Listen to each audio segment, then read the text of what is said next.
Whether you're dreaming of a retirement with sand between your toes and a cold one in your hand, hitting the road to chase the winds of adventure, or spending time with your grandchildren, this show is intended to help you get there. Welcome to Coasting in Retirement with your host, Josh Knoll. You've worked too hard throughout your career to spend your retirement worrying. So sit back, kick up your feet, because we've got lots of financial tips and tricks to share to help you get exactly where you want to be.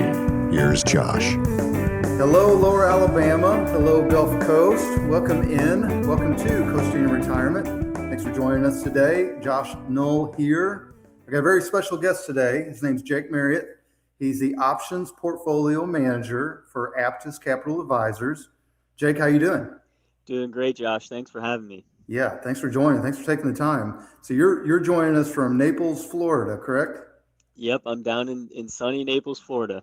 Dipping into summer already, probably. Yeah, it's getting warm out there. Yeah, on the Gulf Coast, we get about, 10 minutes of winter and about 10 minutes of spring and fall, and then the rest of the time is summer. That's a good mix. I like that. Yeah, right? That's right. So, well, listeners, I am joining you all from beautiful downtown Fairhope, and I can tell you today that Jake and I have got probably one of our more important shows. All our shows are important, but definitely one of the more important shows, definitely one of the more timely shows coming to you today. So make sure you stay tuned. We are here. We're going to discuss financial topics relevant to those of you in or near retirement, living your best life along our part of the Gulf Coast. Here's what we've got in store. Our first segment, we're going to do a deep dive on our topic of the day. Our second segment, about 30 minutes past the hour, we're going to discuss headlines of the week. And then roughly 50-ish minutes past the hour, stick around for our third segment. We call it Josh's Crystal Ball and Big Mouth. We've got a lot to get to. Now, before we get to it, quick background on me for those of you new to the show. Again, my name is Josh Knoll. I'm a fee-based financial advisor. I hold my FINRA Series 65 securities license, and I'm the owner of Gulf Coast Financial Advisors. That is a 100% locally owned, 100% independent investment management and financial planning firm. We have offices in Fairhope, Orange Beach, and Mobile. You can find more information on me and the team at Gulf Coast Financial Advisors by visiting our website. That's gulfcoastfa.com, or feel free to give us a call anytime, 251-327-2124. Now, if you just missed that contact info, don't worry. We're going to repeat it several times throughout the show. And then I'm going to do a quick disclaimer. Aptus Capital Advisors, they serve as what's called a sub-advisor to my firm, Gulf Coast Financial Advisors, or GCFA for short. What that means is Aptus helps our team at GCFA with all of our clients' investment accounts. That includes portfolio construction, trading, tons of other services that they provide. They're a very valuable resource to us. What it does not mean is that Jake Marriott or Aptus is directly employed by or for GCFA. Jake's advisory services are offered through Aptus Capital Advisors. They are a registered investment advisor with the Securities and Exchange Commission, goes by SEC, and they are also based in Fairhope, Alabama. That's how I know them. Aptus Capital Advisors and Gulf Coast Financial Advisors are not affiliated. All right, on with the show. Jake, you and I have a very important topic today. I've titled this episode, Options for Surviving This Stock Market. And I use the word options intentionally there, but options for surviving this stock market. That seems pretty timely right now, don't you think, with what's going on? Yeah, very timely. A lot of uncertainty out there, and I'm excited to talk about the different ways that options are being used in asset allocation or individual stocks. Yes, and I'm going to forewarn our listeners a little bit. Regular listeners will recognize this term. We're going deep into Nerdville today. We're going to be discussing details that honestly may take a little bit to sink in, and even for me. So I would suggest that if you're interested, you take some notes. And also just remember, you can always revisit this episode and all our previous episodes on Spotify or on our website, gulfcoastfa.com, under the podcast tab. We post all of our episodes the day after that this airs on FM Talk 106.5. But Jake, before we get into the weeds, can you describe to our audience what when I say Aptus Capital Advisors, what is that and what is your role there? Yeah, Aptus is an asset manager and a service provider for advisors. So on the asset management side, we focus mostly on options-based ETFs. And then the service provider section of that could be OCIO services, trading, options overlay, which we're going to talk about in a little bit. And more specifically, my role there, I focus mostly on the options overlay clients, so single stock concentrated positions. And I'm excited to talk more about it today with you guys. Yeah. So your job, to say the least, is very technical. Yes, very technical. We are an options-based firm, so this is what we talk and nerd out about all day, every day. So, I'm excited to share a little bit of that with everyone. Well, thank you for sharing your PowerPoint. That's going to help me walk through this topic today. So, listeners, we're going to be describing, as you can already tell, a somewhat complicated investing concept and concepts around ways that you can navigate not only this current stock market and all the volatility, but maybe some concepts for future stock markets where we're undoubtedly going to see this whipsawing effect as we play out. And really, as you're navigating the stock market, just navigating a rapidly changing investment environment. What we won't be doing is recommending any specific funds. And if Jake and I do mention a specific ticker symbol, it's strictly to use it as an example of how these concepts are put to practical use. So with all that said, Jake, let's dive into a concept and a product line that, in my opinion, is exploding in popularity. My litmus test is always when I start seeing ads on TV. A couple of years ago, you started seeing quote unquote active ETFs. And now you're starting to see a lot of ads around what we're going to talk about today. First, anyway, is buffered ETFs, exchange ETFs. So in addition to discussing the buffered ETFs, we're also going to attempt to explain in plain English the option strategies that underlie them. And then lastly, speaking of options, our first segment is going to end with a concept. You heard Jake just mention that he also focuses on individual stocks. On the end of the segment, we're going to talk about a concept for those of you fortunate enough to have a significant position in an individual stock or maybe a small collection of stocks maybe it's grown substantially. Maybe it's even grown from a very low cost basis for those of you who picked the right stock to buy in the past. And I think you're going to be very interested in that. But first, Jake, let's start with buffered ETFs. Would you mind describe to our listeners what is a buffered ETF and why you think, as I do, that they have emerged as a popular investing choice for many investors? Yes. So buffered ETFs create a defined outcome for a certain period, and they have a downside buffer. So you have a downside protection and then a cap. So the max that you can participate in the upside. So what I mean by defined payout is before you start the strategy or purchase the buffered ETF, you would know exactly what your return would be given a certain outcome in the index, like let's just say S&P 500, right? Mm-hmm. So for the downside part, the most common would be a 15% buffer. So that means that if the S&P 500 goes down 15% or less, then you will be flat before fees. And then if it goes up, let's use a 10% cap as an example. If the S&P goes up 10%, then you're going to get all of that. But if it goes up 15%, you'll only be up 10. So for all of these different outcomes, prior to purchasing it, what it is defined. So you'll know what your payout will be based on the return of the S&P 500. So I didn't prepare you for a couple of things I'm about to throw at you, but I use this analogy with John Luke Tyner, your coworker that's been a regular guest host. But I said, what if you could go to an amusement park and you could buy a ticket to a roller coaster for $10? And the guy said, hey, if you'll throw a little extra money on top of this, say maybe 50 cents or even less, what I'll do is you're not going to go quite all the way to the top.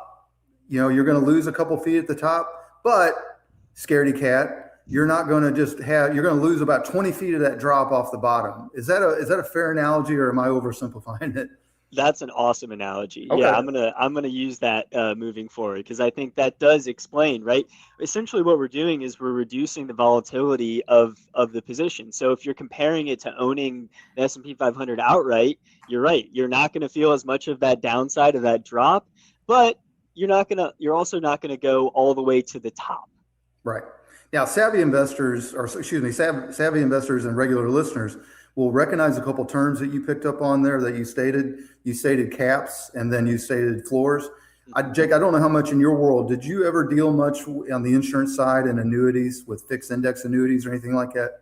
I did not personally, but I know that buffers have been used recently as a replacement for fixed annuities. Well, and that the reason I say that is, again, regular listeners, savvy investors, the pitch of a fixed index annuity is we're going to give you a 0% floor, and then we're going to cap your upside. Now, the difference between a fixed index annuity and the ETFs we're discussing is the ETFs that we're going to be discussing are directly invested into the positions of an S&P 500, if that's the index, right?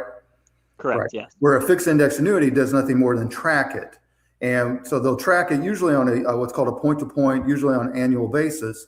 And the theory of them sound really, really appealing. And if, as I've stated many times on the show, if they were sold as capital preservation with income production, that's one argument to make. But the problem is a lot of times they're sold with this phrase, all the upside, none of the downside. And on a previous episode, we did a deep dive analysis on 5 different contracts where the cap on the fixed index annuity was around 5.5%, 6%. And even in the last 2 years, when the S&P has been ripping, none of these annuities got anywhere near close to that cap. The other problem that I think I want to make an important distinction is the strategy that you're talking about, while not as extremely liquid as an individual stock position, with a fixed index annuity, you do have some liquidity, but typically you're hamstrung with a surrender period 5, 7, 10, and Lord help me, sometimes 12 years and beyond, which I think is ridiculous. But in this strategy, we don't have quite, even though we don't maybe have the 0% floor, we've got more upside potential, and kind of walk listeners through a little bit of the liquidity difference. You're not saying, hey, if you buy a buffered ETF, you're going to be locked into 5 years before you can pull your money out without a penalty, correct? That is correct. Yeah. So these buffered ETFs are going to trade similar to a stock, like you mentioned. You can trade them intraday. You could own it for a day and sell it. That's not generally the purpose of them, but they are fully liquid. And to hit on something you said on the downside, so majority of these buffers, the term buffer itself is stating that you have protection to a certain point, right? You have a downside buffer. So if that's going back to the example, if you have a 15% downside buffer and the market goes down 30, well, you're still down 15 because you were protected the first 15%, but then you're still exposed below that level. So it doesn't provide quite as much downside protection in a significant left tail event. Mm-hmm. But you also mentioned we have more upside potential, right? So you're going to get, instead of 5, you might have 12 over the course of the year. Very good. And in your opinion, what are some use cases for a buffered ETF? Why are we seeing, as we were joking before the show, we're seeing so many commercials now for them? What's the use case? What's the appeal? Yeah, well, I think the biggest thing is it's a tool that can keep risk-averse investors invested during turbulent times, right? So there's a lot of people who may be concerned about the current market environment, and they have reasons to do so. There's a lot of uncertainty out there, but instead of holding cash, in some situations, a buffer might be a better solution where you have some upside potential.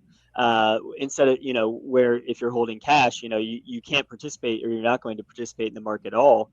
So that's one thing. Now, more specifically to how we think about things at Aptus is we want to use these buffer products as a tool to hold more equities, to own more equities, right? With the similar drawdown profile as a traditional 60-40 investment philosophy. So it really can be used from an asset allocation standpoint to shift how much of that upside potential you have in your entire account while reducing the downside volatility. Well, and you mentioned cash there. And you also steered clear of a word that I know at Aptus is something kind of a core tenement, if you will, of bonds. So if somebody's holding cash right now with the inflation rates that we've been seeing, what's happening to the value of their dollar? Yeah, so I'm sure JD hits on this quite often because he's passionate about it. But so essentially, with inflation, the compounding effects of inflation make it such that you think that you're getting 4% on your holding T-bills or some short-term treasury, but in reality, your purchasing power, so what you can buy with that cash, is depleting rapidly.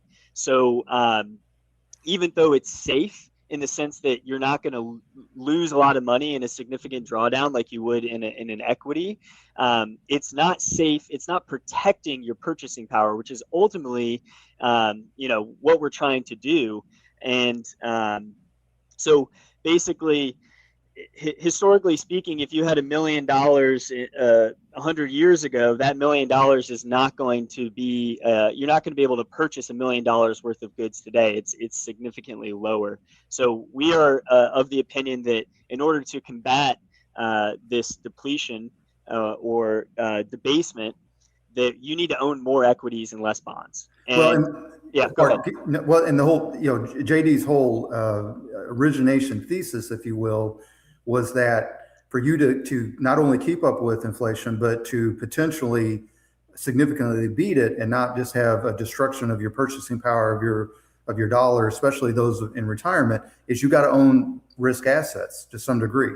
And when we say risk assets, we're referring in this particular case to equities, which is a fancy way of saying holding individual stocks or an ETF with a bunch of individual stocks where you own pieces of the company. Now, the difference between what Aptus does in some of their funds versus, say, just a broad-based S&P 500 index fund is on the S&P Index 500 fund, it's going to track that index up. It's going to track it all the way up. It's going to track it all the way down. You all try to bring in a little bit of risk neutrality, if you will, by using the hedging options to help limit the downside on that. Is that a fair way to put that? Yes, that is fair. And essentially, you could think of it as a more actively managed buffer, essentially, right? Like we're going to limit our downside. We're not going to get all of the upside in some of the strategies that you're referring to. But ultimately, over a longer period of time, that downside protection allows us to own more risk assets, which is how we're going to protect our purchasing power, while still having a similar drawdown as a 60-40 portfolio. Very good. Well, and so let's look at that from a practical standpoint. So in your PowerPoint, and I'll try to describe this to the listeners, but you went back to 1950, you looked at rolling 12-month returns, and what you found was in your research is that the S&P 500, and folks, we mentioned the S&P 500, there's multiple indexes out there. Obviously, everyone's heard of the Dow Jones Industrial Average. There's a NASDAQ composite, and then there's a million other ways to measure the market. But the S&P 500 really has kind of emerged as the benchmark, if you will. Any of you 401k holders, if you looked at your holdings, more likely than not, you've got some type of S&P 500 index fund or maybe a target date fund. But in your analysis, you showed where the S&P 500 had returned 12% or greater about 55.5% of the time. Okay. You also went in deeper on that, and you showed where once you get above that 12%, then the market has a lower frequency of hitting those highs, right? Which makes sense. I mean, that's kind of common sense, right? Mm-hmm. A lot of times people will say that the S&P averages, 8 to 9%. You hear different numbers. Let's say 7 to 9% on average after fees year to year, right? What most people don't realize is that it rarely sticks a landing on that 8% on any given year, right? Mm-hmm. Yeah. Yeah. You jumped me to the punch there. I was going to hit on that as something that is on that you'll hear anywhere between 7 and 9%. That the S&P compounds historically, depending on your look back period, but it doesn't happen. It doesn't fall within 7 to 9 very often. And we're looking at this at 12%, a cap of 12% every year. It occurs over 55% of the time. Like that's so essentially what we're saying here is that the tails happen more often than you would expect.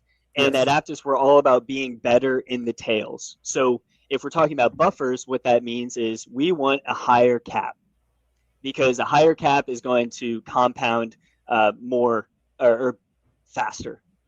And Jake, when you say tails, briefly describe what a left tail event is, what a right tail event on the Yes. bell curve. Yeah, so a left tail event would be something that is like 2 or more standard deviations below what the expected or the mean would be. So we're talking about years where the market's down 30% or 15, even 15 or more percent. And the right tail is the opposite side of that. So that what we're describing in the upside cap is the right tail, where in a standard distribution, you wouldn't expect the S&P 500 to be above 12%, 55% of the time. So that's the right tail event. Well, in practical terms, would you describe what happened to investors in 2022 as a left tail event, or at least a mild one? And then what's been happening to investors since then has been, at least, if not in the right tail side of the equation, at least bumping up against it. Is that a Yeah, practical I look? would say those are both true. I mean, definitely the returns of the last few years have been on that right tail side of things, above 12%, certainly, you know. So yeah, the premise in the idea is that these fat tails happen, and how can we be better? How can we change the asset allocation such that the client will perform better, knowing that these tail events happen more frequently than a standard distribution? Right. And for those of all that got spooked in 2022 and sat on cash or quote unquote safe investments, or maybe even fixed index annuities, you've missed out on a lot of putting the current volatility aside, which is a world event being impacting it. You missed out on a lot of the upside, right? Correct. Right. Yes. Okay. So now let's talk about how to do that in a practical sense. So whenever I see those ads on TV now that are popping up all the time for buffered ETFs, one of the things I think is, well, I wonder how they are pricing that to accommodate for what is essentially somewhat of a risk to the company. Because if the market is, let's say we have a couple years of left tail, really bad market returns, those companies are going to be on the hook for honoring their commitment of whatever their buffer floor was. Now, of course, if the market is up, like it's been the last couple of years, then you're on the right tail side of things. Maybe you're performing well above the 10%, and that's good to the company. But how does Aptus, without mentioning specific funds, what does Aptus do different, you think, compared to the competition when it comes to making sure that when someone invests $1 into a fund, that they're not just getting eating up with fees, which is a lot of times what we see in the mutual fund world, and definitely sometimes in the annuity world? Yeah, so one thing to hit on is that within the funds, these funds are holding options such that it's not like the company or like Aptus is making money if the stock goes, or more money than the person holding the ETF if the S&P goes above an upside cap. Okay. So just to just take like a step back here, what is essentially happening within the ETF is we're getting exposure to the S&P 500 by buying a deep in the money call. So let's say a $10 strike on the S&P 500, right? So that's how you're getting the S&P exposure. And then to create the buffer, what you're doing is buying a put at the money. So that's why we are protected from a drawdown. And when we're buying a put, we own the right to sell the S&P 500 at the current price. And then what creates the buffer is we're selling a put at 15% down, let's just say as the most common example. So then if the stock, or if the S&P 500 goes below 15% down, then we're buying back that the market at 15% down. And then that is going to cost money to do that, because we're buying the protection that's closer to the money. Obviously, somebody's willing to pay more for protection at the money than 15% below the current price. And so in order to pay for that, we're going to sell a call, or that is what creates our upside cap. And that is essentially saying we are willing to sell if the S&P 500 goes above 10%, then we're willing to sell it at 10% above the current price. And those three options net out to zero. That's the generally how buffers work. Now, you did mention at Aptus we're doing things a little bit differently, and it does start with the fees, the expense ratio. So an expense ratio is how much you're paying to own that fund for a year. And I think on average, buffers are around 75 basis points, so 75% of 1%. And so what we're doing at Aptus is we're significantly reducing the cost of holding the fund. And so let's just say, as an example, there's two buffers that are exactly the same. One's at 1% expense ratio for the year, and one's at 50 basis points, or half of that expense.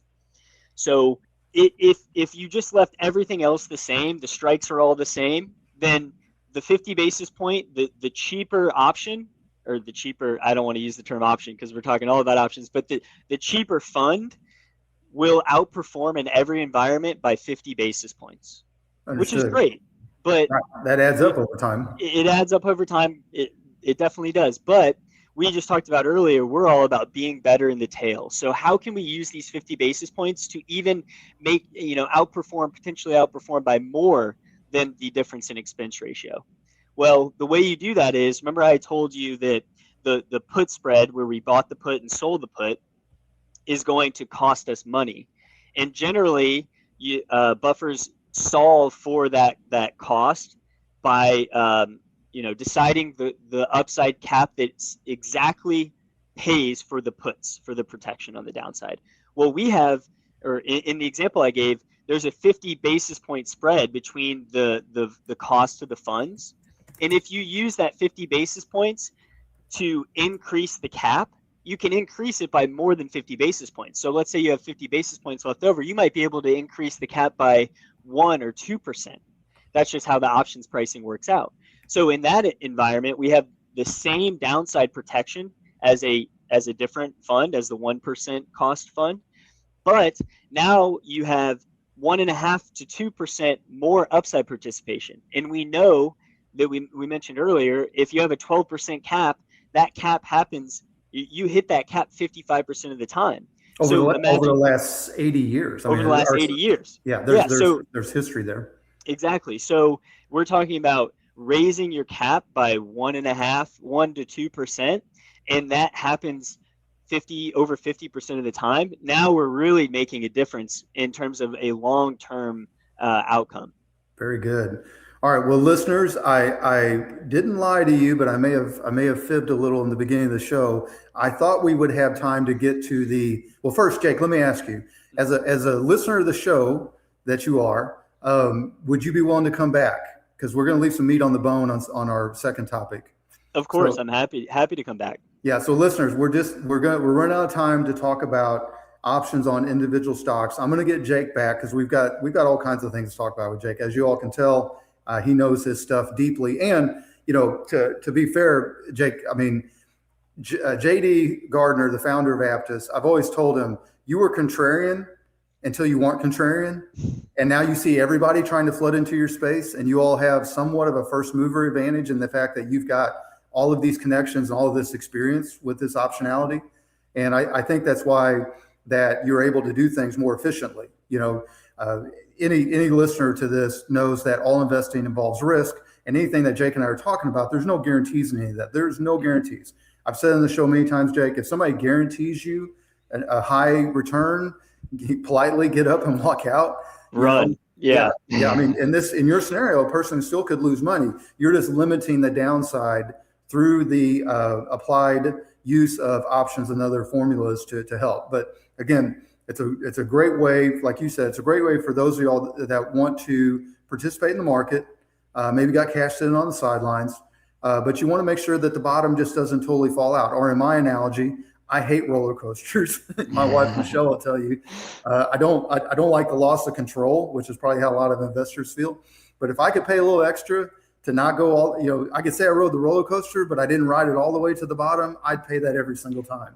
So, well, listeners, if you're interested, again, to rehash, Aptus Capital Advisors works with my firm, Gulf Coast Financial Advisors, on portfolio construction, fund selection, trading, and all that. And as you can tell, I've got the A of A teams backing me here, especially longtime listeners that have listened to JD Gardner or John Luke Tyner talk on the show. So when we get Jake back, we will dive back into how to do option strategies for those of y'all that have individual stock positions, especially if you got a low basis. That, in plain English, that means that you did a good job of buying the stock when it was pretty affordable and now it's risen quite a bit, and you're concerned about that position. We'll leave that meat on the bone. Is that fair, Jake?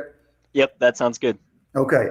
Yeah. No. So again, listeners, if any of this sounds interesting to you, it's very easy to set up a follow-up conversation with the team at Gulf Coast Financial Advisors. You can catch us at 251-327-2124, or again, find us on the website. That's gulfcoastfa.com, and the FA is for financialadvisor.com.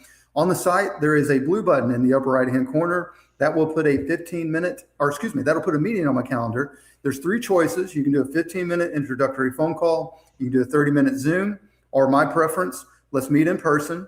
We have 3 office locations. We're in downtown Fairhope. We also have an office in Orange Beach. It's just down the road from the wharf. And then we've got an office in Mobile that's near the intersection of Dolphin Street and I-65. However you reach out to us, make sure you do. We'd love to meet with you. All right, folks, coming up next, there's always a lot going on in the world. Lord Almighty, that's true. Particularly the world of finance, investments, and money.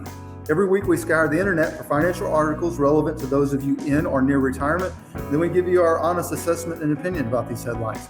So join us after the break to hear Jake and I discuss this week's relevant headlines in our Headlines of the Week segment. Stay tuned. A multidimensional financial services company, Providence Partners serves the needs of independent insurance, financial, and employee benefit professionals. The team at Providence Partners serves other business professionals like property and casualty agencies, registered investment advisors, community banks, and benefit brokers to assist in their clients' risk management planning. Whether an individual or business owner client, this planning includes income replacement protection, planning for extended healthcare costs, family needs, and generational transfers of wealth. At Providence Partners, we give you access to industry specialists. Those specialists focus on business succession, business owner planning, family and household protection, estate planning, planning for that income loss, or planning for long-term care solutions. Providence Partners is an Alabama-based company. We have offices in Birmingham and along the Gulf Coast. Our website is providencepartners.org, and you can reach us any of the working days.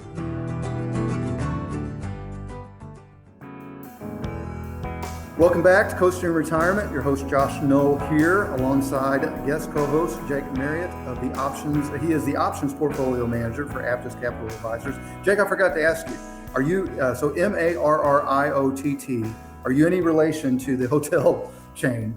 I wish. I get extra cookies sometimes when I go to the hotel, but that's about the extent of my association, unfortunately. Oh, that's too bad. Oh, very good. Well, as Jake and I discussed before the break, every week we scour the internet for financial articles that pertain to those of you in or near retirement.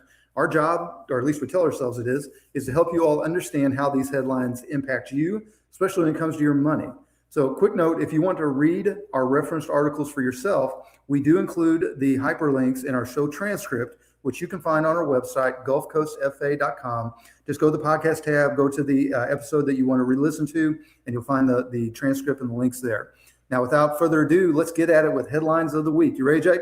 I'm ready. Let's do it. Okay, so we've mentioned this before. The company you work for, Aptus Capital Advisors, is all in on ETFs, exchange-traded funds, versus the historical term of mutual funds. So what I wanted to do, I wanted to pick kind of a broad-based article that really laid it out in understandable terms. So I went back to a source that we trust quite a bit, Investopedia. Mm-hmm. They've got a article simply titled "Mutual Funds versus ETFs: Key Differences in Investment Insights." So Jake, just from a high level, can you kind of walk listeners through what is the difference between ETFs and mutual funds? And then I'd like you to, we never can pick winners or losers here, but the one thing you can point to is math. And the math says that there is more money coming into ETFs than mutual funds. Even though mutual fund, the total holdings are still significantly bigger than ETFs, ETFs are by far and away starting to pull away with capital inflows. So let's talk about what the differences are with those two, explain each, and then why do you think that's happening with this sea change in our industry? Yeah, I think there's 3 main differences. The first one is that ETFs typically have lower expense ratios. And so that's obviously a win for the ETF. Like, why, if you can do the same thing in both of them and one's cheaper, then that makes a pretty clear choice. Then you also have the ETFs trade intraday. We talked about this earlier. They trade like a stock, right? You can trade it at noon, and if the stock's up or if the ETF is up, and while mutual funds only trade at the end of day, so based on the net asset value of the mutual fund. So that liquidity, or the NAV, yeah. Mm-hmm. Yep. And so the liquidity, being able to trade them, I think is a big reason for the inflows. I mean, it might not matter as much to your clients, right? Because they're probably buying and holding these things, but there's a lot of intraday trading of ETFs. And then finally, in the most important part is the tax implications of the two. So mutual funds, if you own a mutual fund, you could be exposed to capital gains while you still own it. So just because of the redemption mechanism, like if a lot of other people sell the mutual fund, then the owner of the mutual fund will have to sell shares or stock within the fund, and the gains, the capital gains, can be passed on to you. So you've owned this mutual fund for 5 years, and all of a sudden you have to pay capital gains on it, and you haven't sold it yet. While on ETFs, there is a more sophisticated in-kind redemption process, which essentially eliminates, for the most part, eliminates the need to pay capital gains taxes until you sell the ETF. Yeah, and if you do an analysis on it, again, none of this stuff is guaranteed, folks that are listening, but if you do an analysis on the tax savings, if you could own the exact same holdings in an ETF wrapper versus the exact same holdings in a mutual fund wrapper, the efficiencies are pretty stark, especially around taxes at the end of the year. We definitely noticed that with our clients, and I think it's a good approach. And then, Jake, just a little history for listeners. There's a reason why historically mutual funds are, quote unquote, a little more expensive than ETFs. ETFs kind of came on the scene as a passive investment vehicle, a way to own the S&P 500 index fund at a very low cost. Whereas mutual funds, at least historically, outside of maybe Vanguard, were more actively managed. It was a lot of men, very man-dominated industry, but you were trusting a guy or a group of guys to pick the right stocks inside the mutual fund. And in return for that, they expected to be paid handsomely. And what the ETF did is basically show where if you can keep the expense ratio down, all things said, over time, they have outperformed a lot of the actively managed mutual funds. Would you agree with that? Yeah, I would agree with that, and also add to it that the rules around ETFs have become much more flexible as of the last 10 years. So previously, like you mentioned, ETFs had to just track an index. They couldn't be actively managed, while now you can actively manage in ETF. So that was something that JD always talks about, that Aptus early years, we bet the farm that would happen. Yep. And that's why we had that first mover advantage, right? Like we were in the ETF space ready to go on the active side of things. And when that all cleared, then now you have actively managed ETFs, which didn't exist previously. Oh, you got active ETFs, you got buffered ETFs, you got leverage ETFs. Oh, yeah. You have seen some expense ratio creep, but again, credit to Aptus. I think you all, obviously you don't work for free, but I think that you had, with your first mover status and everything, you're just super efficient with the value that you provide for that, especially again, compared to the relatively historical higher expense ratios of mutual funds. And just a little history, folks, listeners listening to this, JD and I, he started his firm before mine, but not a whole lot of years before it. And we basically shared a wall of an office. And then he moved around the corner, and he may be blushing I'm saying this, but his first office around the corner was probably the size, probably 15 by 30, right? I mean, it was a little bitty thing. And now you all have just, out of Fairhope, Alabama, you all have a sprawling, beautiful office in downtown Fairhope, 3 blocks from my office. And it's amazing what you have done in this particular part of the industry that, not only obviously a Gulf Coast player, not only a regional player, but you all are a national player now. launched out of Fairhope, Alabama. I think it's pretty cool, don't you? It is really cool. I enjoy getting on calls and people are always asking, where are you guys located? And we get to say Fairhope, Alabama, where they're expecting New York or Chicago or something like that. So it's a very, very cool story. And I've visited, I haven't been around long enough to see those other buildings, but I've visited them or driven by them. And JD always reflects on those times. Oh my gosh. Yeah. I started in the equivalent of a closet and they were not much bigger. They've been an inspiration to both. So here, our little Wall Street we're creating in Fairhope, Alabama. All right. So we've kind of spoken fairly positive in general about buffered ETFs and options and all that. So I wanted to give, we try to call balls and strikes on this show. So I wanted to have an article that, maybe kind of give a different viewpoint on it. The next article is from Morningstar and it's titled, Buffer ETFs are not for everyone. Here's how to use them in your portfolio. So, Jake, in this article, and you obviously are the expert here, and I'm not, but it goes through, and Morningstar, just like Investopedia, not that we, vet every single word in every single article. We have a disclaimer for that, but these are pretty trusted sources of news, right? One of the things that we try to do on the show is we try to point people in the direction of information that is, again, calls balls and strikes and down the middle with the facts. And also we try to avoid any paywall so you can actually click on it and read it. But can you walk us through a little bit, if you were sitting with someone and they had seen an ad for buffered ETFs and they just want to kind of rush into that, what are some things that they need to think about before employing this strategy? Yeah, well, the big thing after looking at this email or this article is, let's look at the buffer combined with the rest of your portfolio, right? So a lot of the things that they bring up as reasons why buffers are good or bad are very specific to, like, if you only owned a buffer ETF, which we would not recommend doing, right? Right.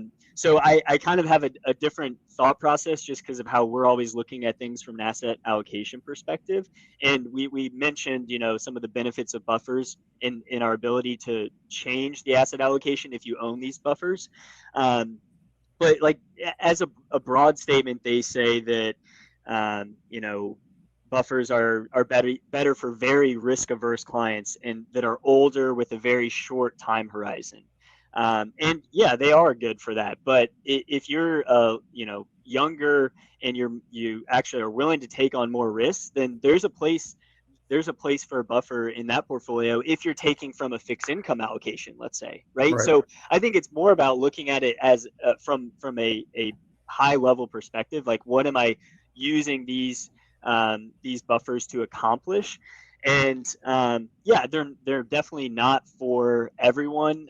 One thing that they hit on that I think is really good is the time horizon, that because these buffers are very path dependent, right? They're 1 year trades within these buffers.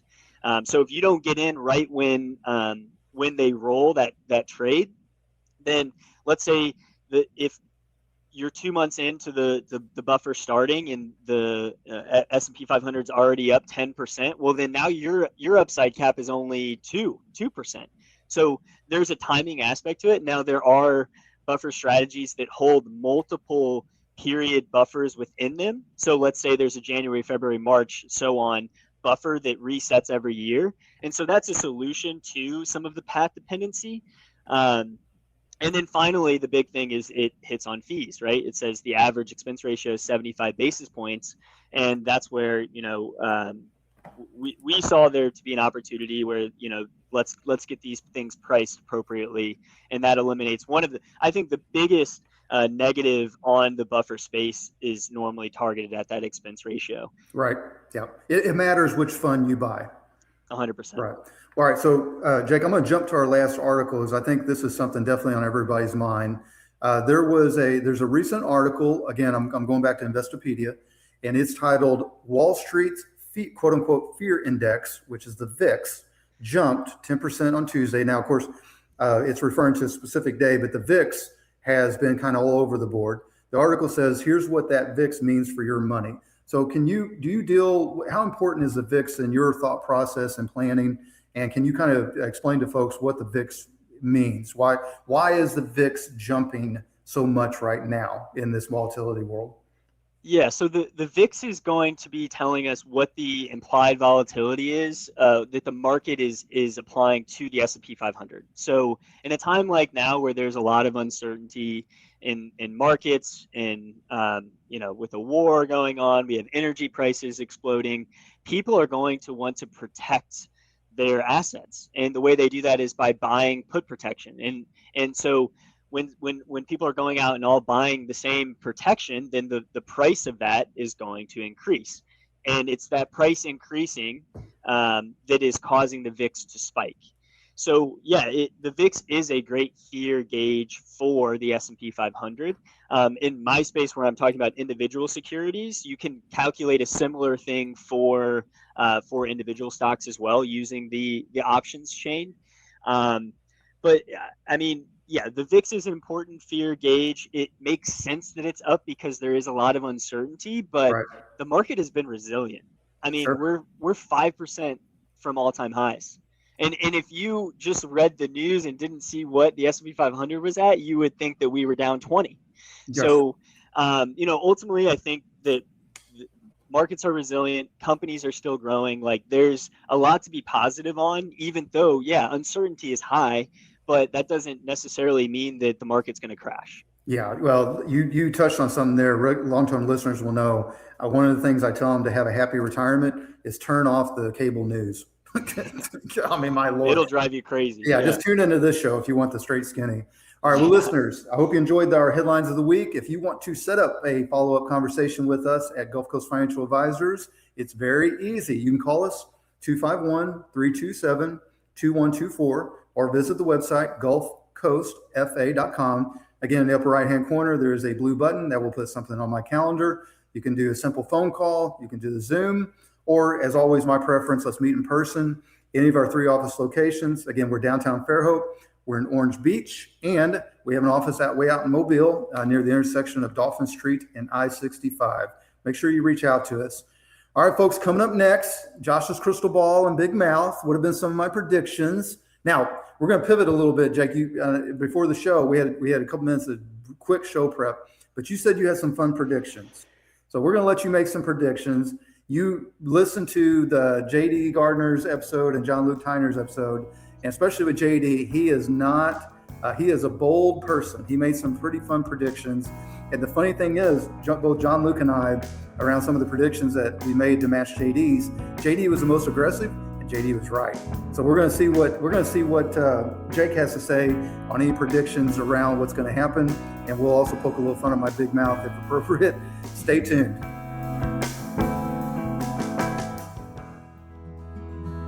Whether it's building a business from scratch with your own 2 hands and wanting to maximize the financial impact of those sacrifices, or growing a great nest egg by being a dedicated and reliable worker for years, or choosing to live a life well within your means in order to accomplish a lifelong dream of retirement, the last thing you want is to go with the wrong financial advice after you've worked so hard to accumulate your assets. You've also probably spent most of your life putting others' needs ahead of your own, and now it's your turn. We can help. Gulf Coast Financial Advisors is a locally owned, independent, fee-based financial planning, investment management, and tax planning practice. We have offices in Fairhope and Orange Beach. We serve all of Baldwin County and the Gulf Coast.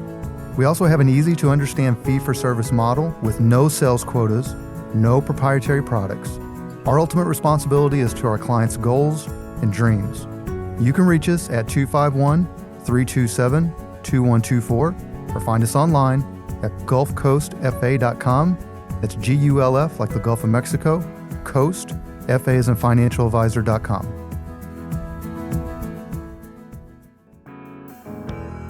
Welcome back. Your host, Josh Knoll here, joined again by guest co-host Jake Marriott, the options portfolio manager for Aptus Capital Advisors. So, Jake, I don't know what JD told you about me, but yeah, I'm kind of like him. I'm an opinionated person. I've got pretty strong opinions at times, and I've always said, a radio show host that isn't opinionated would probably be very boring to listen to. So what I wanted to do is just dive right in. Obviously, right now as we're recording this, there's all kinds of things in the news, but there definitely is a outsized presence of what's going on in the oil market. So I won't get too specific on where the price of oil is right now because it's jumping around so much, and it may be outdated by the time these shows air. But what's your opinion on, well, first, what's your opinion on what's going on in the oil market, obviously, and then what do you think is going to happen? And we got a couple minutes here, so lay it out for folks, and then we'll circle back to this prediction here in a few episodes when we have back on.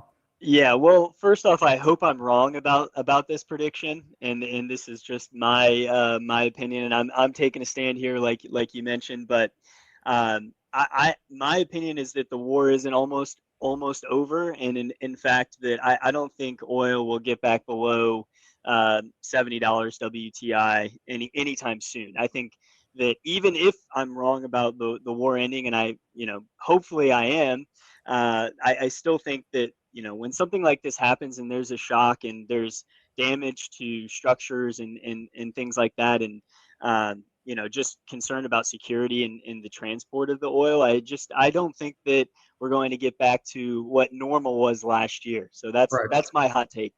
Well, and I hate to tell you this, I agree with you. Now, for whatever reason, of all the things that I am pretty frugal about, and Michelle will tell you I'm extremely frugal, I've never, because I have no control over it, I've never stressed a ton about gas, but I'll ask your opinion. I'll give you mine, I'll ask yours, and we'll wrap the show up.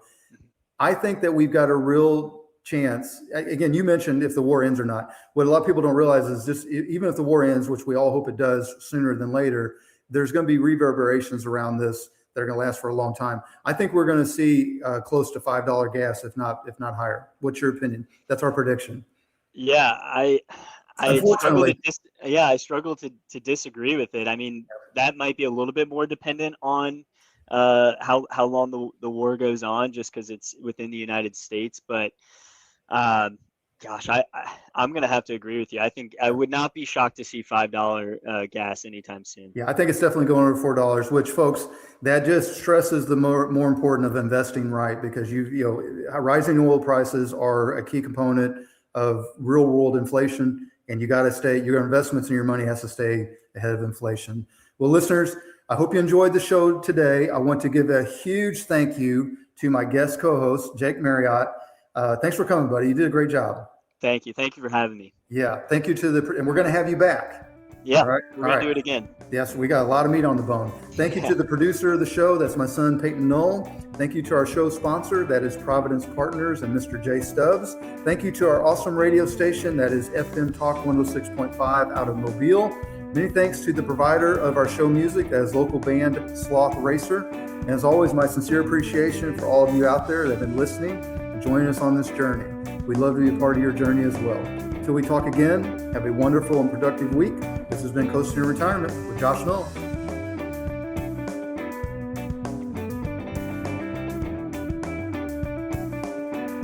Gulf Coast Financial Advisors, LLC, known as GCFA, is a registered investment advisor offering advisory services in the state of Alabama and in such other jurisdictions where it is registered, filed the required notices, or is otherwise excluded or exempted from such registration and/or notice filing requirements. Registration does not indicate or imply that GCFA has attained a particular level of skill or ability, nor does it constitute an endorsement of the firm by the Securities and Exchange Commission, the SEC, or any other state securities regulator. The Coasting in Retirement radio program serves mainly to disseminate general information, including those pertaining to GCFA's advisory services, together with access to additional investment-related information, publications, materials, and links. The publication of this radio show should not be construed by any client and/or prospective client as GCFA's solicitation to effect or attempt to effect transactions in securities, nor should be interpreted as GCFA providing personalized investment advice or any type of professional advice for compensation wherever this program is broadcast. Any subsequent direct communication by GCFA with a prospective client will be conducted by a representative that is either registered or qualifies for an exemption or exclusion from registration in the state where the prospective client resides. Certain information, news stories, headlines, data, charts, graphs, figures, or statistics presented on this radio program may have been obtained from third-party sources that are believed to be generally reliable, but which GCFA may not have independently verified. GCFA does not and cannot guarantee the timeliness, accuracy, or reliability of any such third-party information and undertakes no obligation to update or correct any information that may become obsolete, unreliable, or inaccurate. This radio program also contains the opinions, views, and perspectives expressed by Josh Knoll and any other GCFA representative, which are solely their own and do not necessarily reflect the opinions, views, or perspectives of GCFA as a firm. Such personal views and opinions should not be construed as endorsements or professional advice from GCFA. GCFA makes no representation or warranty regarding the accuracy, completeness, or reliability of any information on this radio program and disclaims any liability for any direct or indirect loss or damage incurred from using or relying on such information. GCFA and Providence Partners are not affiliated, nor are any of their respective representatives.